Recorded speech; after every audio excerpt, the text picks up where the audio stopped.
আসসালামু আলাইকুম বন্ধুরা। বিশাল বড় একটা খয়েরি রঙের ফুলের কলি, তার ভিতরে সাদা সাদা অনেকগুলো কলি। হ্যাঁ বন্ধুরা, এটা হচ্ছে কলার মোচা বা কলার ফুল, যেটাই আমরা বলি না কেন। এটা দেখতে অনেক সুন্দর আর খেতেও অনেক দারুণ। এটা আমাদের দেশের একটা ঐতিহ্যবাহী খাবার আমরা বলতে পারি। তো এটা একটু কোটা বাছা একটু ঝামেলা, কিন্তু শিখে নিতে পারলে কোনো ব্যাপারই না।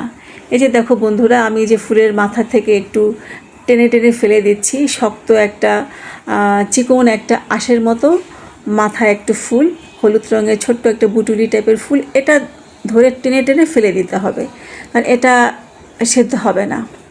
তারপর এই যে ফুলগুলো এইভাবে আমি সব ফুলগুলো নিয়ে নিলাম, নিয়ে আমি গরম পানিতে একটু হলুদ দিয়ে কুচিয়ে এগুলো সব আমি একটু লবণ দিয়ে সেদ্ধ করে নিচ্ছি।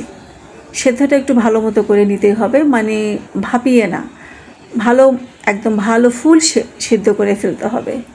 তারপর আমি এটা একটা ছাঁকনিতে ছেঁকে নিচ্ছি এবং কিছু দেশি ছোট চিংড়ি মাছ, সেদ্ধ করে রাখা কলার মোচা এবং কিছু কাঁচামরিচ দিয়ে আমি ব্লেন্ডারে এটা খুব ভালো করে পেস্ট করে নিচ্ছি। এবং এখানে আমি দিয়ে দিচ্ছি একটু পেঁয়াজ কুচি, বেশি পরিমাণেই দিচ্ছি পেঁয়াজটা।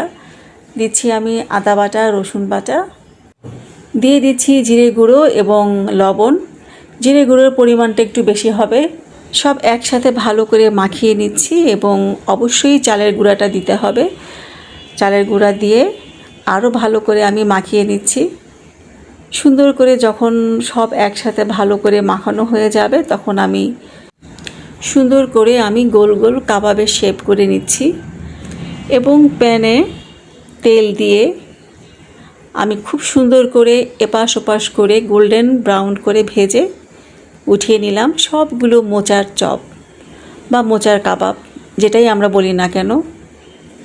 এটা খেতে যে কি মজা, মানে মাংস ফেল, কিসের মাংসের কাবাব।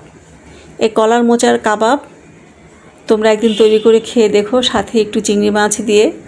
অসাধারণ খেতে এই কলার মোচার কাবাব বা কলার মোচার চপ তৈরি করার অনুরোধ জানিয়ে বিদায় নিচ্ছি। আল্লাহ হাফেজ, আসসালামু আলাইকুম।